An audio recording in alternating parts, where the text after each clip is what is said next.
Hello everyone, welcome back to the part 2 of the explanation of Macbeth Act 3 Scene 1. If you haven't watched part 1 yet, I would really suggest pausing this video and checking that out first, because that's where we set the stage for everything that is about to happen here. Without that context, you might miss the emotional weight of this scene. Alright, no long intros this time, let's jump straight in. We left off at the moment when everyone had exited the hall, right? Leaving Macbeth alone with one of his servants. The noise, the flattery, the royal chaos, all of it fades away. And suddenly there is a silence. The atmosphere changes completely.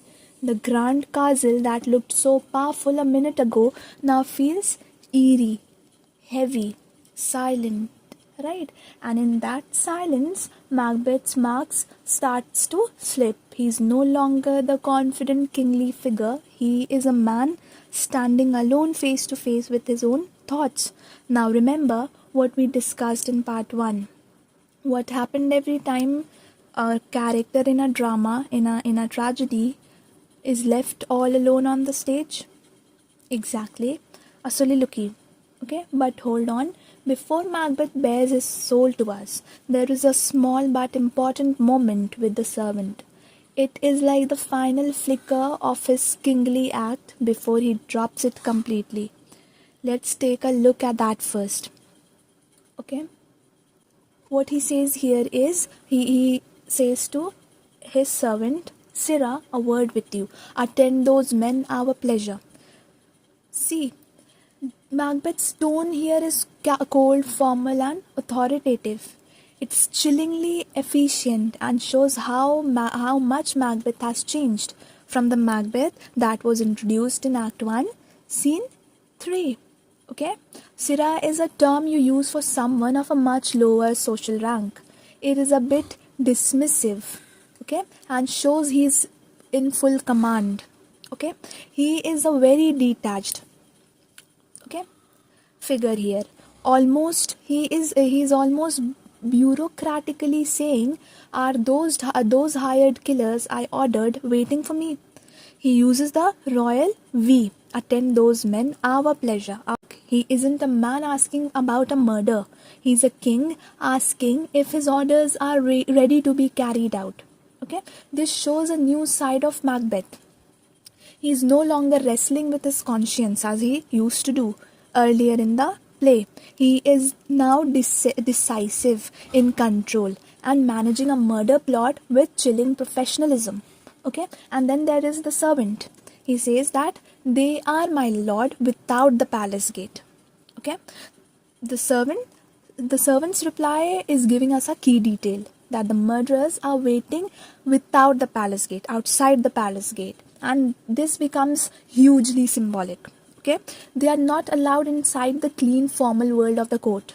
They are outsiders, kept at a distance. This physically represents the separation between Macbeth's public image as a noble king and the secret, dirty business he is conducting. The evil is being kept just outside the gates, hidden from view. Okay? Now, tyrant's delegation. He orders the servant to bring them before us. Okay, with this simple direct command, Macbeth shows his complete transformation. When he killed Duncan, he had to do the bloody deed himself. Now, as king, he does not have to get his hands dirty. He can simply summon men to do his killing for him. This is a classic sign of a tyrant, a dictator. He is now a manager of death. Okay, he's delegating his evil to others while he tries to remain separate from it. Okay, and the servant exiting to bring them in is the final step. Okay, the legitimate world of the palace is about to mix with the dark world of the murder, all at the king's command. Okay, the servant is gone. The stage is empty. It's just Macbeth alone in this huge grand hall. Okay, and at this moment he is at his most vulnerable. Not vulnerable to a physical attack, but vulnerable to the audience. The mask of that polite, confident king he was just wearing for the court is about to drop. Okay, we are about to see the real tormented man underneath. Okay, and it is important. Okay, and soliloquy, as briefly mentioned before in the other explanation video, the part 1, it is that secret window into the minds of the character when they speak their true unfiltered thoughts aloud for us only to hear, right? It's when they stop performing for everyone else and show the audience who they really are. Okay, but this soliloquy is going to be very different from Banquo's. While on the other hand, Banquo's soliloquy was full of suspicion and caution, Macbeth's is a storm of fear, insecurity, and rage. So let's listen in. This is what Macbeth is really thinking when he believes no one is watching. Okay? This first line, to be thus is nothing, but to be safely thus, is one of the most powerful lines in the play. Okay? He is basically saying being king is worthless if I'm not safe. He has the crown, the robes, the palace, everything he murdered Duncan for, but it means nothing to him because he's living in constant fear. It is a hollow victory for him. Okay? And then in the second line, he says, our fears in Banquo stick deep, and in his royalty of nature reigns that which would be feared. And now he reveals who he is afraid of. Okay? It is Banquo. He says that his fears stick deep.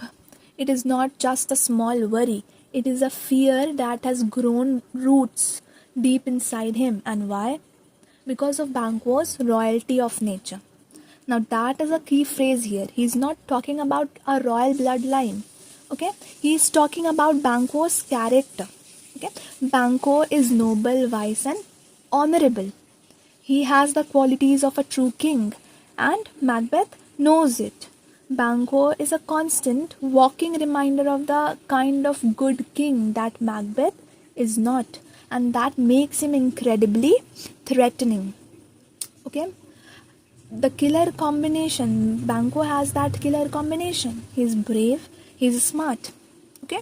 He says, it is much he dares, and to that dauntless temper of his mind, he hath a wisdom that doth guide his valour to act in safety. Macbeth here is breaking down exactly why Banquo is so dangerous. He says Banquo is a risk taker. He dares to do things, but, and this is the crucial part, he is not reckless.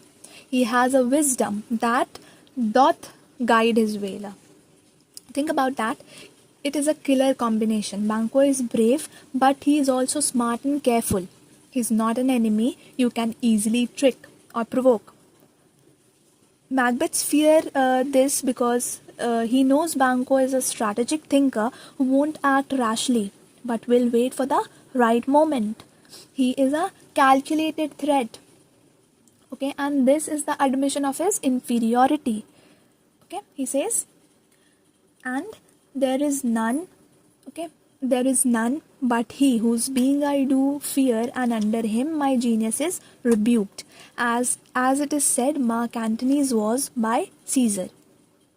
Okay, he is making a stunning confession here. He says Banquo is the only person he is afraid of, and then he makes this really interesting historical comparison, an allusion. Okay, he says when he is around Banquo, his genius is rebuked. Now, genius here does not mean being super smart. It means his guardian spirit, his soul, feels like his own spirit is intimidated and pushed back by Banquo's presence.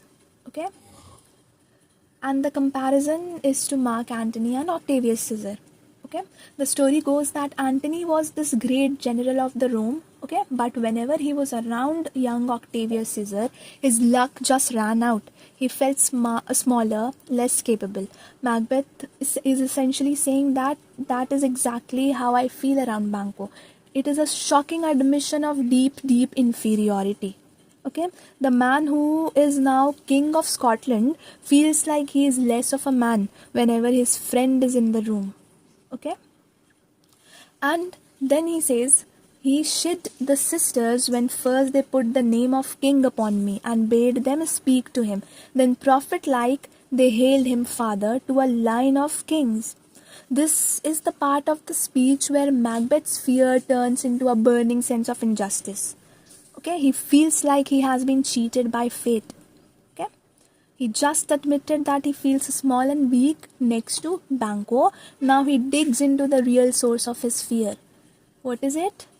Very essential, the prophecy itself. Prophecy is what is driving the actions in Macbeth. Okay, he is replaying the moment on the heat in his mind. He remembers that Banquo was not just a passive bystander. Okay, he says Banquo chid the sisters. Okay, he scolded the sisters, the witches. He challenged them and he demanded that they speak to him. From Macbeth's paranoid point of view, distrustful point of view, this looks like ambition. He is twisting the memory to mean, see, Banquo wanted a prophecy too. He was just as interested as I was. Okay? And what was the result? The witches, like prophets, hailed Banquo as the father to a line of kings. This is the thought that is eating Macbeth alive. Remember, okay? Upon my head they placed a fruitless crown and put a barren scepter in my grip. This is one of the most powerful and tragic metaphors in the whole play. So let's break it down because it is important. Okay, he says that he was given a fruitless crown and a barren scepter. Okay, fruitless here means no fruit is equals to no children, no legacy. Barren means unable to reproduce. Okay, so the crown and the scepter are the ultimate symbol of royal power, but for Macbeth they are empty. Okay, they are dead end. You think about it, he has the ultimate prize. Okay, but he can't pass it on. He has no heirs. Okay, he is just keeping the throne warm for someone else's kid. It is a hollow victory, and he knows it. All the murder, the guilt, the sleepless nights. For a price he can't truly keep in his family.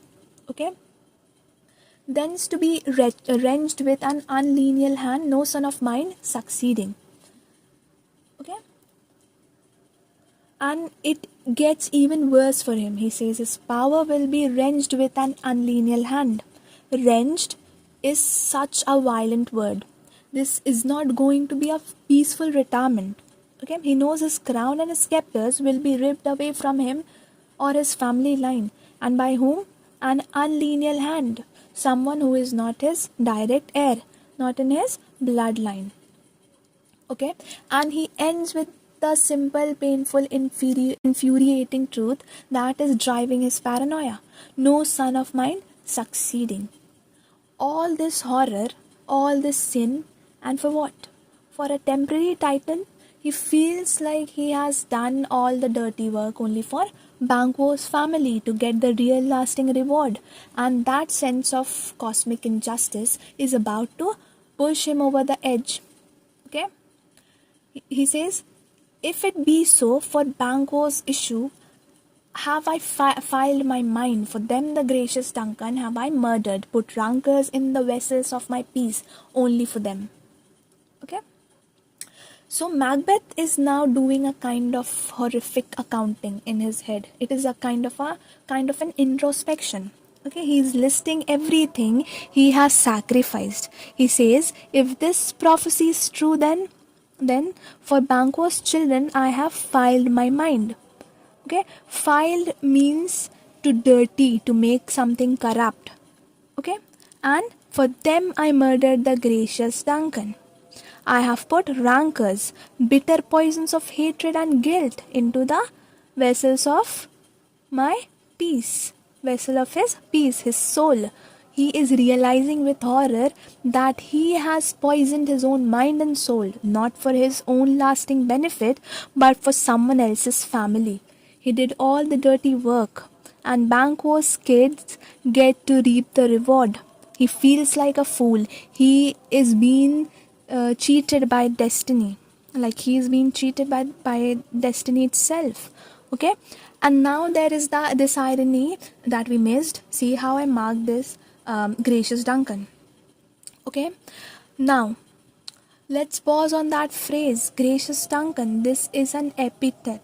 Okay, it is a descriptive word attached to a name, and the irony here is incredibly deep.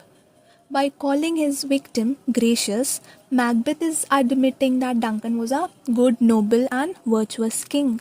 Okay, and the irony is that Macbeth, the murderer, is the one saying it. A part of his conscience is still alive enough to recognize the goodness he has destroyed. This is not a mindless monster speaking. Okay, it is a man who is torturing himself with the memory of his victim's virtue. Okay, it makes his crime seem even more terrible because he is admitting he did not kill a bad man. Okay, what he did is he killed the best of men, and for what? For a fruitless crown, a crown that would not pass down to his bloodline. Okay, and then he says, and mine eternal jewel given to the common enemy of the man to make them kings.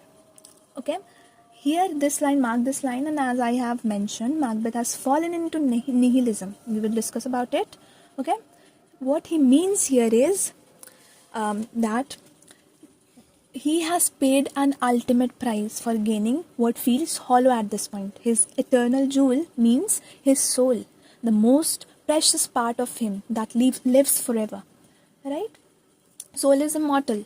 Right? And he has given it to the common enemy of man. Okay? That is a direct reference to the devil himself. Like he has sold the soul to the devil. Now there is this thing trending on Instagram about Freemasons, Masonry, Illuminati, okay, the secret society. Think that this is a reference to that. Okay, Macbeth, in order to be successful, he has sold his soul to the devil. He is explicitly saying that I have damned myself, I have cursed my soul. Okay, I have sold my soul to the devil, and the rage and disbelief in his voice are clear when he repeats the reason: to make them kings, the seed of Banquo kings. Okay, the repetition here shows that it is an obsessive, infuriating thought that he can't get out of his head. Okay, and then he says, rather than so, come fate into the list and champion me to the utterance. This is the fall into nihilism. Okay, this is the turning point. He can't accept this reality, so he rejects everything. This is where he is falling into nihilism. So what is nihilism? In simple terms, it is a belief that life is meaningless. There is no purpose, no value, no cosmic justice. Okay, no divine justice, no justice from God. It is the ultimate. Okay, like he's saying that what is the point philosophy. Okay, it is the belief that universe is just a chaotic, pointless battle where nothing matters in the end. Okay, so Macbeth has become a nihilist. He has realized that his great ambition, okay, the very thing that gives his life purpose, that gave his life purpose at the very first place, had led to a hollow, meaningless prize. So if life is pointless, what do you do? Okay, what do you do? Macbeth's answer is to fight. He says that rather than so, okay, rather than so, come fate into the list. He says rather than let this happen. Mark this word list here and write that list was a medieval tournament arena. Okay, remember it. If you want to take short note on the book itself, in the book itself, take it. Okay, so what is a list? List is a medieval tournament arena. Okay, he is literally challenging fate to get into a boxing ring with him. Okay, he is not praying or hoping. He is demanding a fight. Okay, and he wants fate to champion him to the utterance. Utterance means to the bitter end. It is a French word. French word meant outrance. Okay, outrance means death. Okay, he says that champion me to the utterance. Utterance here means to the bitter end, to the death. He is not fighting to win. He is fighting just to fight. To go down swinging against the universe he now believes is pointless and unfair.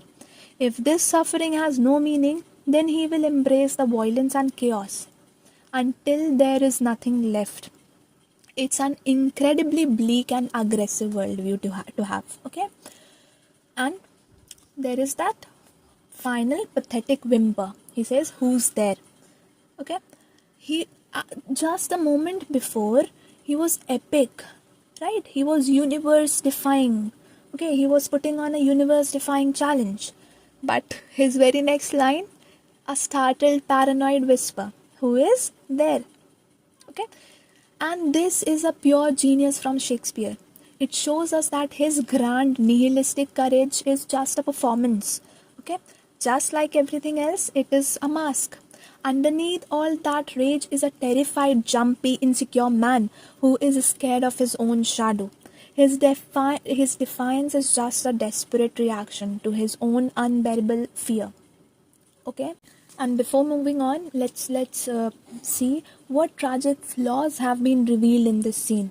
Okay, these are the nihilism that Macbeth has fallen into. The defiant challenge is where Macbeth's fatal flaws are put on full display. Okay, in a tragedy, a tragic hero has tragic flaws. Okay, first and the foremost is hamartia.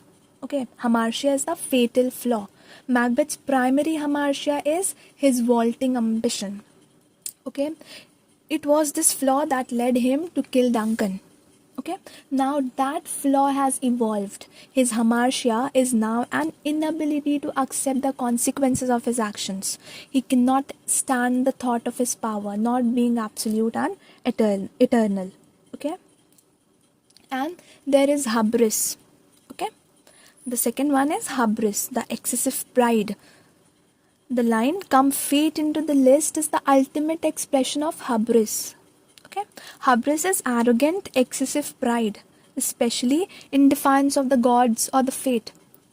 Okay, and for just a normal human being to believe that he can challenge and defeat destiny itself is the height of arrogance. Right? He's no longer just fighting men, he is fighting the supernatural order of the universe.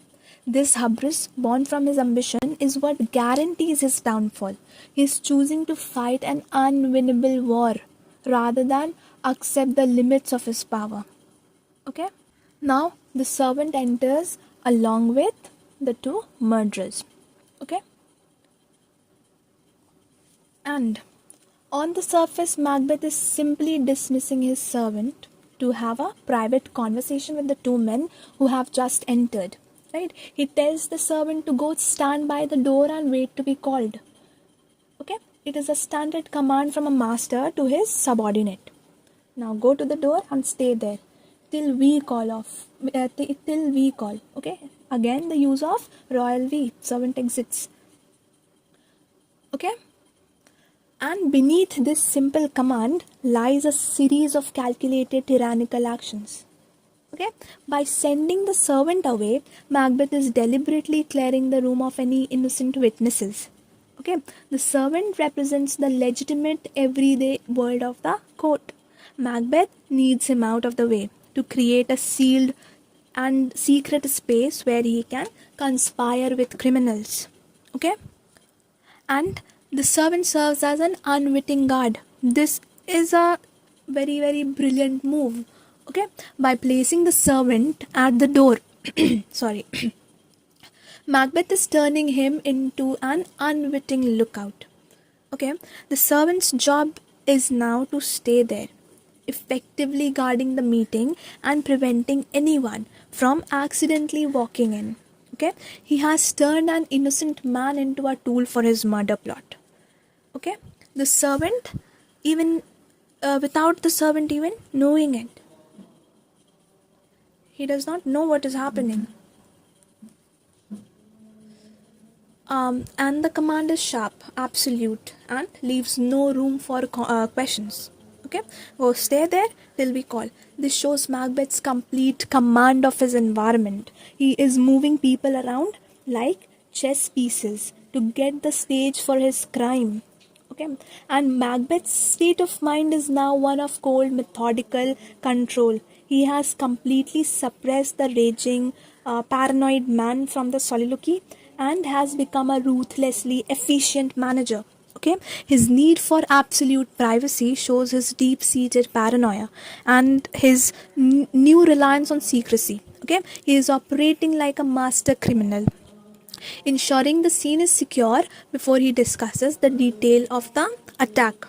Okay, and see, this moment might be small, but it is perfect illustration of his new identity.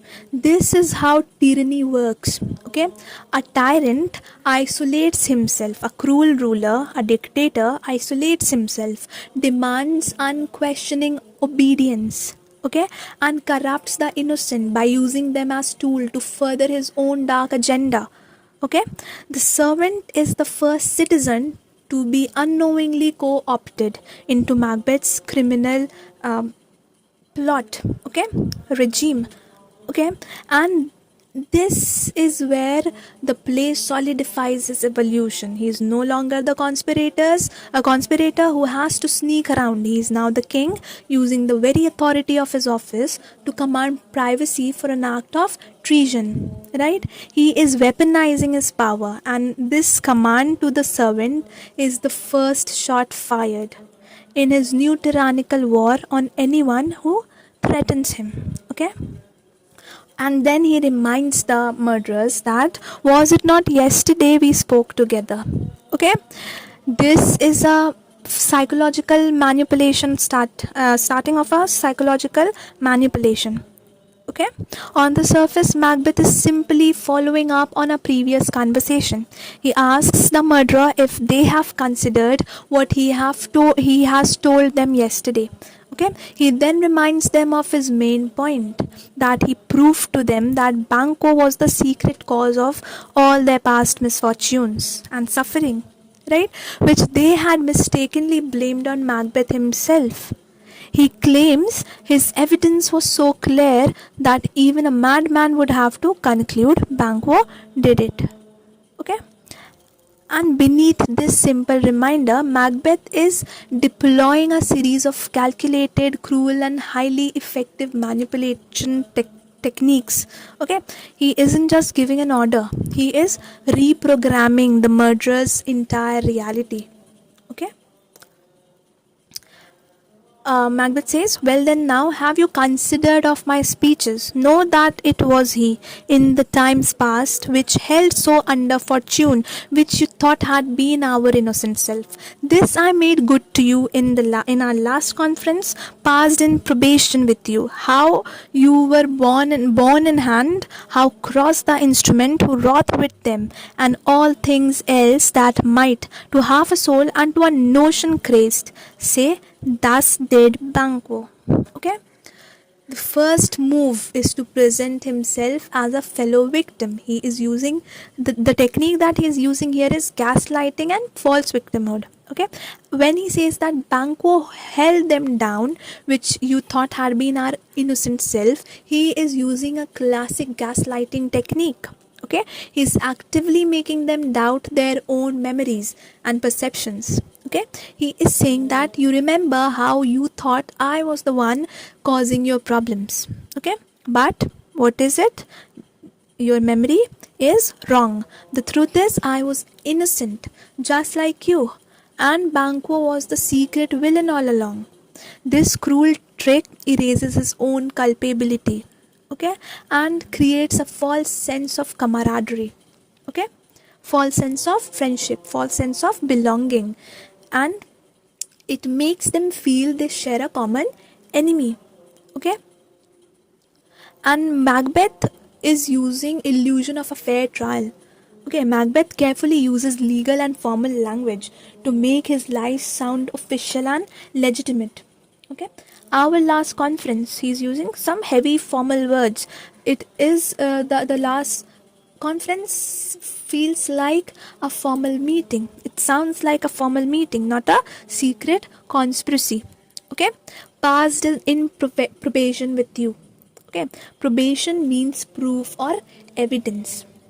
Okay, he is creating the illusion that he presented them with a well researched evidence. Okay, like a prosecutor in a trial, and by wrapping his personal vengeance, his personal sense of enmity in the language of justice, he is sanitizing the act of murder. Okay, making it seem like a logical and necessary execution rather than a treacherous crime. Okay, and then he is attacking their intellect. Okay, it is intellectual bullying.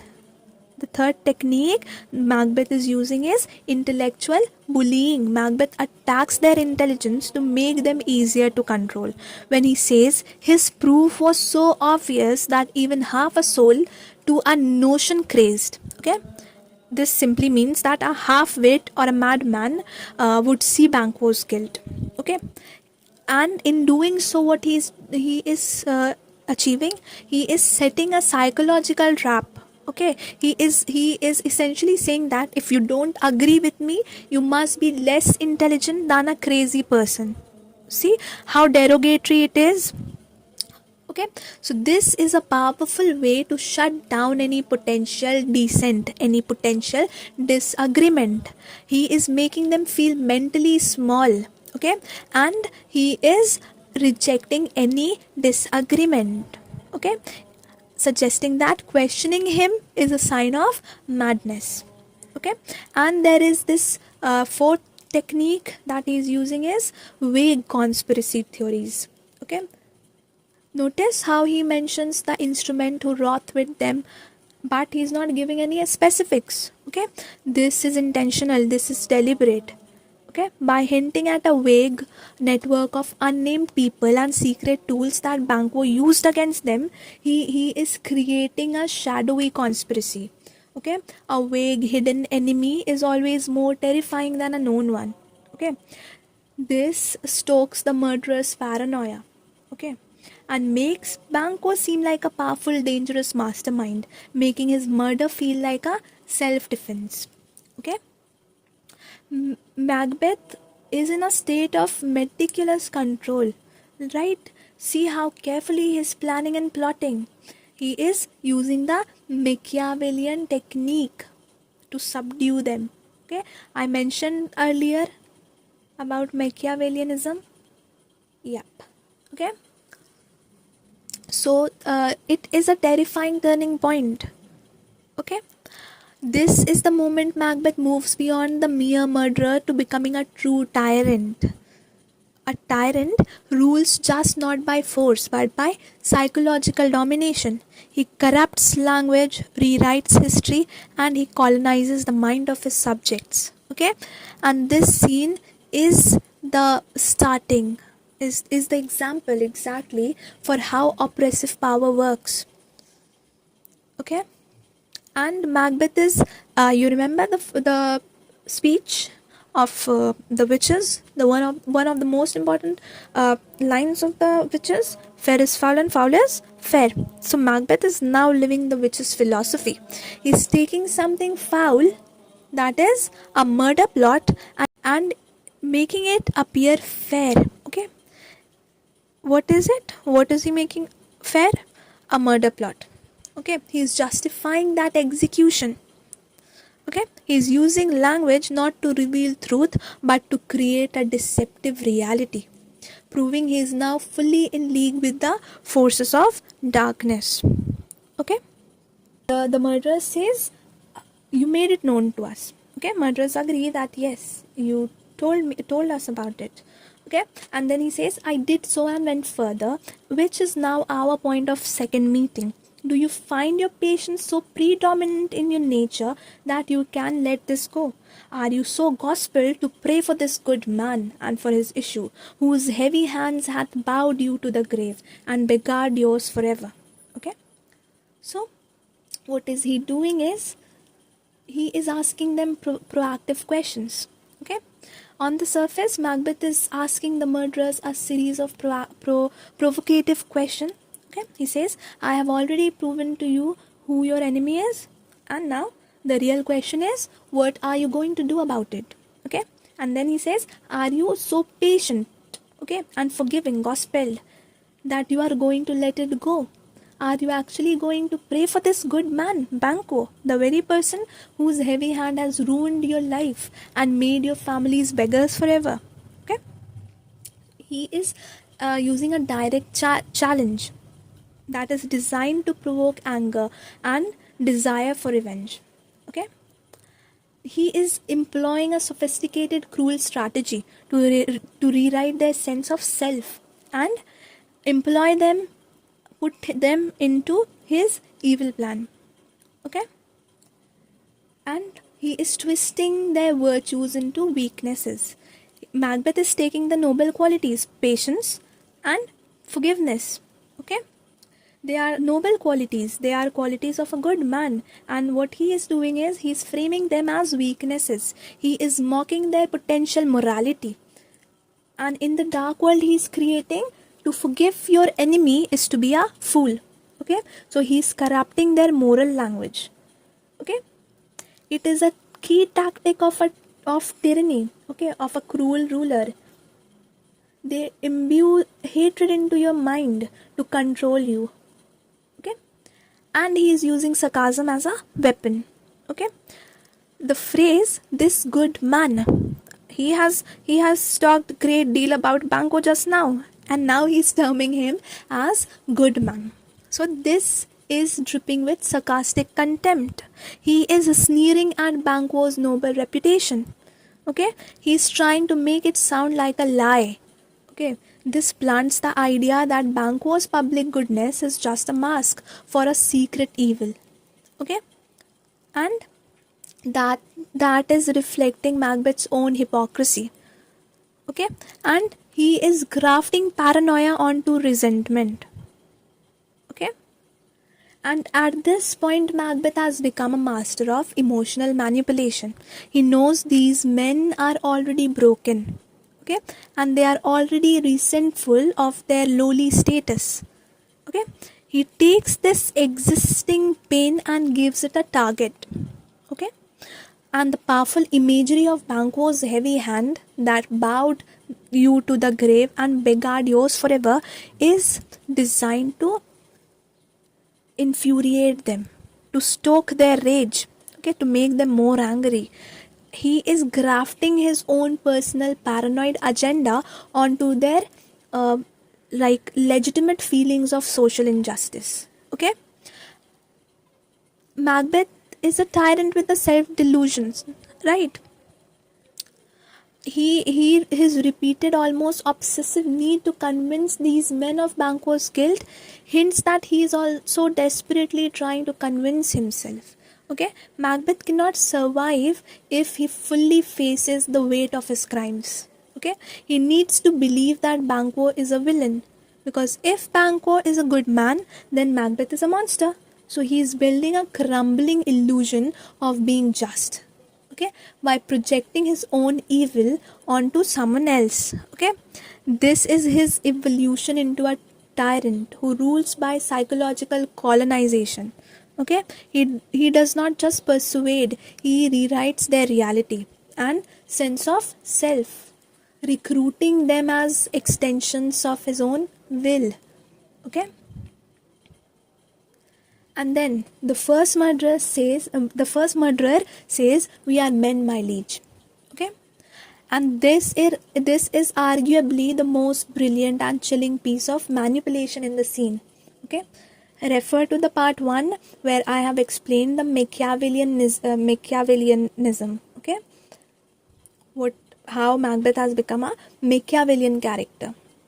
Okay, so the first murderer is making a simple and proud statement that we are men, my liege. Okay, he is just putting forward his basic dignity and humanity, right? But Macbeth gives a long response. Okay, Macbeth's response essentially seems philosophical agreement, right? He says, yes, of course you are in general category of men, just as all sorts of dogs, from noble greyhounds to worthless mutts, the curs, are all in the category of dogs. But he continues, Okay, the valued file, the list of what is truly valuable, separates them by their specific skills and quality. It is the same with men. So if you have a special place in that ranking, not in the worst of the manhood, then tell me. If you do, I have a job for you that will not only kill your enemy, but will bind you closely to my love and solve the sickness that is Banquo's life. Okay, this is essentially on the surface level, but beneath this philosophical lecture, Macbeth is executing a multi-pronged psychological attack. Okay, to strip the murderers of their humanity and to remake them in his own image. Okay, when the murderer says we are men, okay, he is met with a devastating response. Macbeth essentially says that is a meaningless statement. Okay, a mutt is a dog, a champion greyhound is a dog. The question is, what kind of men are you? A king is a man, a noble is a man, a beggar is a man. But what kind of a brave man is a man? A timid man is a man. But what kind of men are you? Okay, he is putting in a psychological trap. He twists their pride into challenge. Okay, by listing the dogs from best to worst, he creates a hierarchy, and he implicitly asks them, are you a noble hound or are you a worthless stray dog at the bottom of the list? Okay, and he is subtly suggesting that manhood is not something you are. It is something you must prove through ruthless action. He takes away their innate sense of identity and replaces it with a conditional one. Okay, what is it? That to be a valued man, to be valued by him, you must perform a violent function for the state, for him. Okay, as it is. Okay, Macbeth then uses medical language to pathologize Banquo. He says that as long as he lives, okay, as long as he lives, we wear our health but sickly. Okay. He says that as long as Banquo lives, we wear our health but sickly. But Banquo's death would make their health perfect. Okay.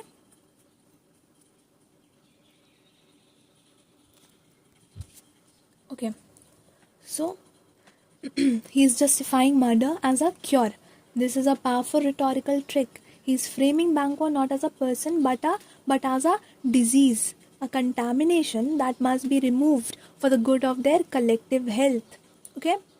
And by using the language of healing and life to justify murder, Macbeth is preventing morality itself. Okay? This makes the planned murder seem not like a crime but like a necessary restorative act. Okay? A twisted kind of public service. Okay? And finally, Macbeth offers them a deeply manipulative reward. He promises that if they do this, they will grapple to the heart and love of us. Okay? This is a Faustian bargain. Okay? He is asking them to trade their moral integrity, their very souls, for a false sense of belonging and intimacy with the king. Okay, he is making contract killing sound like an act of love and loyalty. He knows these men are broken. Okay, they are marginalized, and he is exploiting their desire for connection and status. Okay, they believe their violent service will earn them the king's affection, when in reality they are just becoming disposable instrument in his tyranny. He has become self-consumed. He's become selfish. He is doing everything to achieve his point, his goal. Okay. Macbeth is in the role of a corrupter.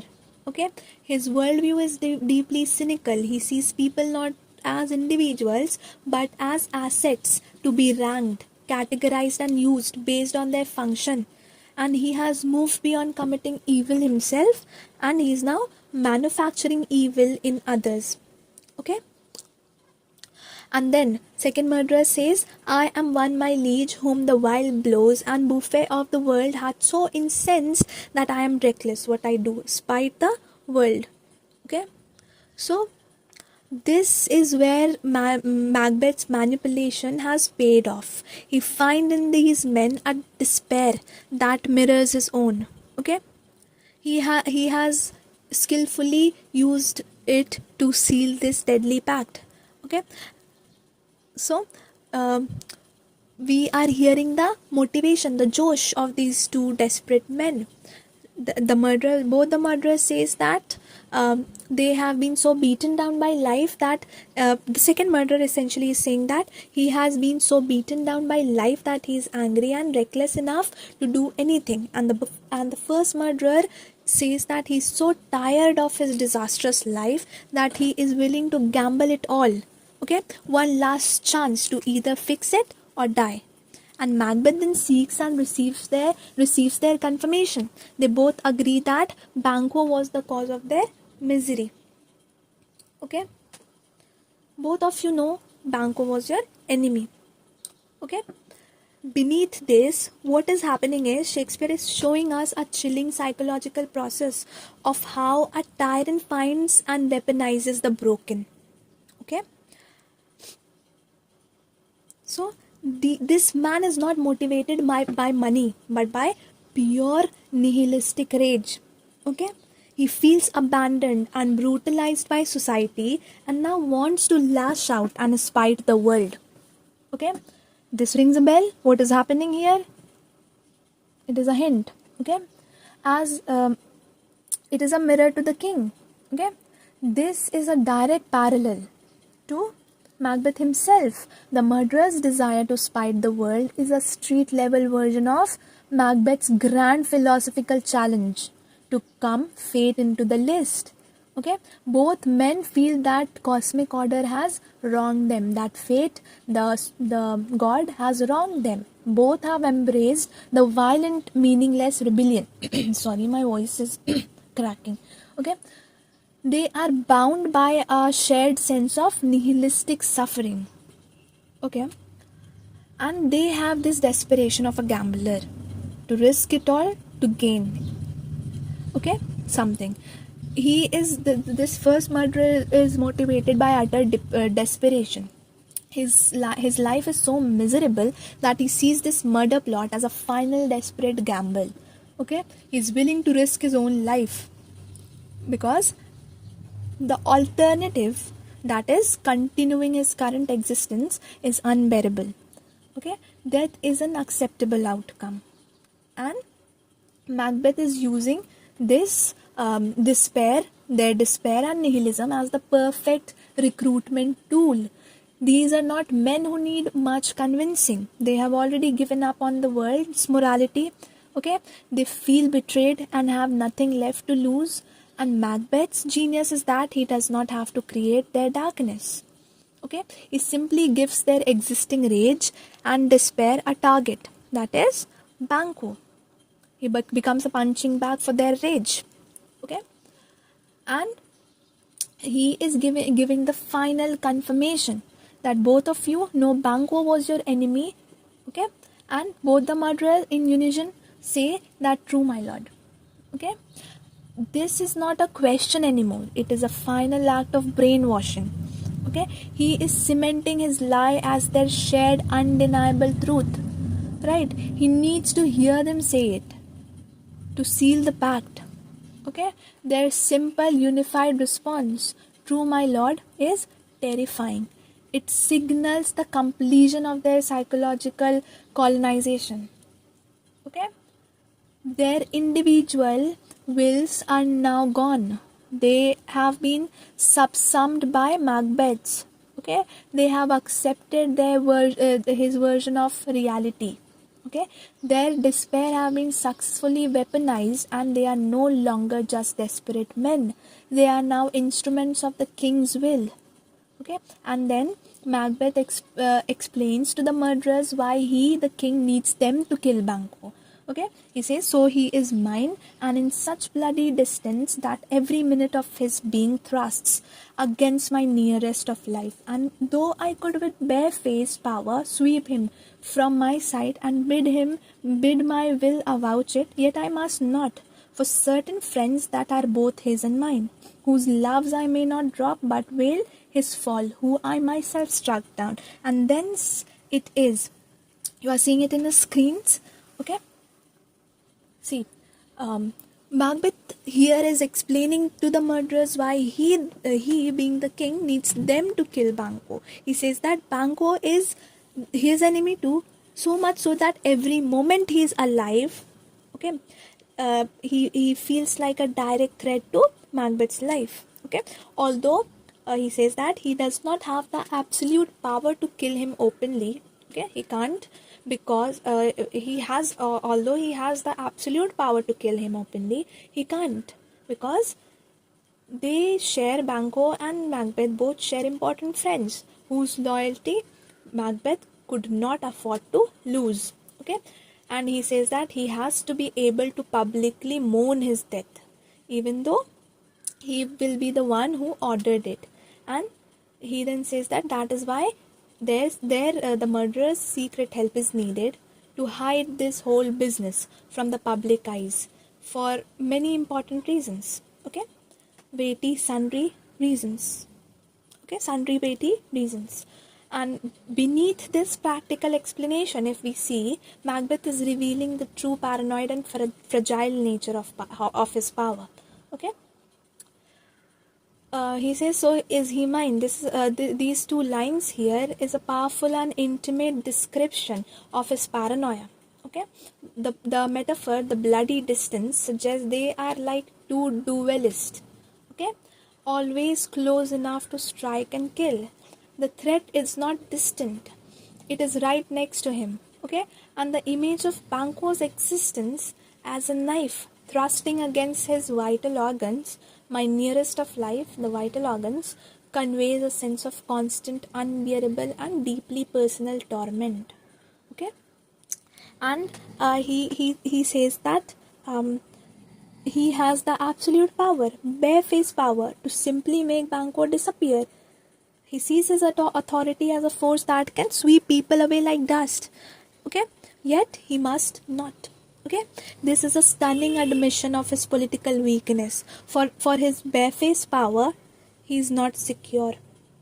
Okay, his rule is not based on love or divine right, but on the fragile network of alliances. Okay, he could not afford to alienate the nobles. Okay, and this reveals that his kingship is not a solid reality, but a carefully managed performance. Okay, and he says, I will veil his fall. Okay, this is the height of hypocrisy. You see, he is not just planning a murder, he is already rehearsing his role as the grieving friend. This shows how completely he has embraced deception as a political tool. His life is now a stage, and he must play his part convincingly to maintain his grip on the power. Okay? So, this is the core of the speech. There is this appearance versus reality. Fair is foul and foul is fair. That is predominant and recurrent in the entire play. And he says that he must appear to be grieving a friend and a just king, while in reality, what is he? He is a treacherous murderer. Secrecy and masking the business from the common eye have become his primary tool of governance. Okay, and Macbeth has fully evolved. There is this character arc. He has fully evolved into a political schemer. He has moved beyond the moral torment of killing Duncan. Right? His concerns now are purely strategic. How to eliminate a threat without causing a political fallout. Right? And he's no longer just a man wrestling with his conscience. He is wrestling with his public relations. Okay? And then the pact is sealed with the murderer saying that we shall, my lord, perform what you command us. Though our lives, okay? So what is happening here? This is the final meeting. The murderers confirm that they will do the job. Macbeth interrupts one of them to praise their spirit, okay, and then lays out the final instruction. Okay, your spirit shines through you. Within this hour at most, I will advise you where to plant yourselves. Okay, acquaint you with perfect spy of the time, the moment on it, for it must be done tonight. And something from the palace always thought that I required a clearness. Okay, see, this is the final meeting, so he lays out the final instructions. Okay, that he will let them where to go. He will let them know where to go within the hour. Okay, and the murder must happen tonight, away from the palace. Okay, he must remain free of suspicion. Crucially, they must kill both Banquo and his son, Fleance, and they should take final moment to be sure of their decision. Okay, and then they confirm they are resolved, and he dismisses them to wait for his signal. Okay, and beneath this practical briefing we see the chilling efficiency of the new Macbeth and the completion of his cruel plan, a ruthless plan at that matter. Okay, the first murderer starts to say something, perhaps to express a doubt, okay, or the weight of the risk. But Macbeth immediately cuts him off. He will not allow even a hint of hesitation. Okay, though our lives, there is a dash. Sorry, there is a dash. See, and the first murderer is trying to say something. Okay, and then he steamrolls the potential doubt with a compliment. It is a quick manipulative tactic to boost their morale and keep them locked into the plan. Okay, it is a cold professionalism. Macbeth has this plan down to the smallest details. He has precise knowledge on the exact moment to strike. Okay, this is not a crime of passion. It is a carefully planned military style attack. Okay, and then he instructs them to leave no rubs, no botches in the work. Okay, this is the language of craftsman. Okay, not a king ordering a murder. He speaks of killing a man and a child as if it were a carpentry project. Okay, that must be done cleanly. Okay, this shows how completely he has dehumanized Banquo and Fleance. They are no longer people. They are just a technical problem to be solved. Okay, and then he says Fleance's son that keeps him company, whose absence is no less material to me than his father's, must embrace the fate of the dark hour. See how clinically he is speaking, how ruthless, how cruelly he is speaking, detached from emotion, right? This is the terrifying part of the command. Macbeth's paranoia is now so profound that he is targeting the future itself. Banquo is the present threat, right? But Fleance is the threat to his legacy, the future threat. Okay, and his desire to murder a child is the ultimate sign of his moral decay. Okay, Fleance is an innocent. Okay, a symbol of the future that Macbeth is denied, and by targeting him, Macbeth is declaring war on the natural order and the prophecy itself. Okay, and then he says, always thought that I required a clearness.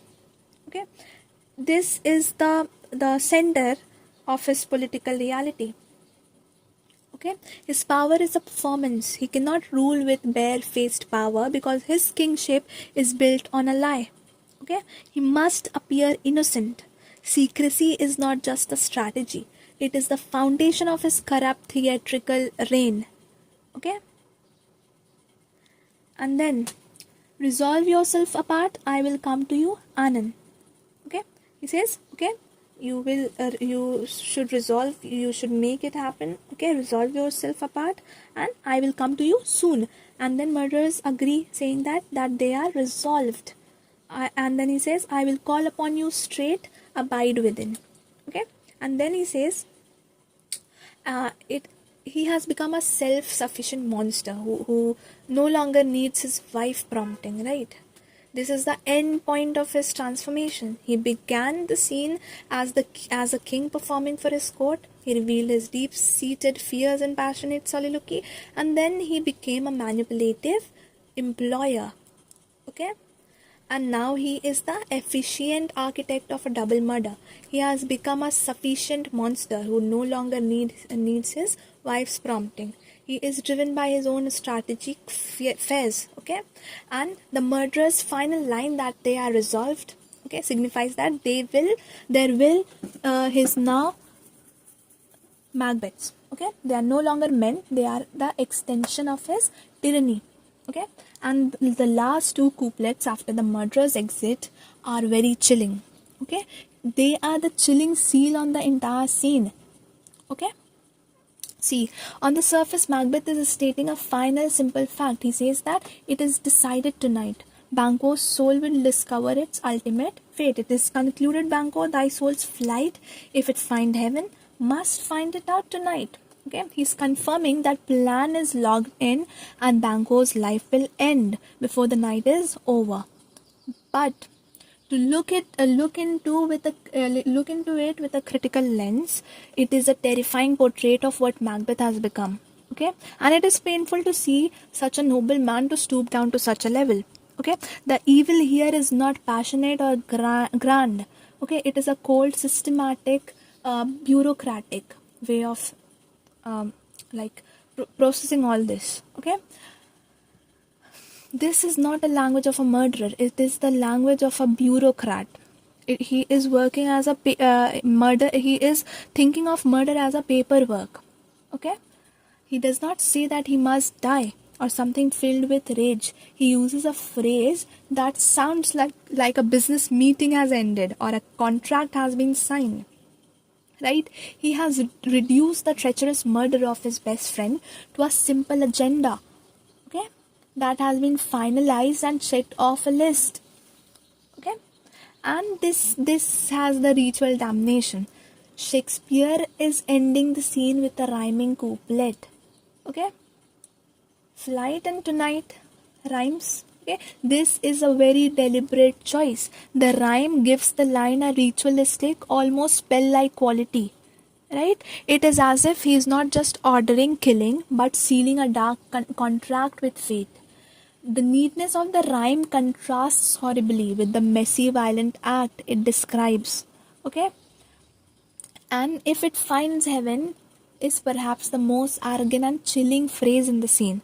Okay? The tiny word if is loaded with a mocking ironic judgment. Macbeth, the man who just confessed to giving his own eternal jewel to the devil, now has the arrogance to stand in judgment of a good man's salvation.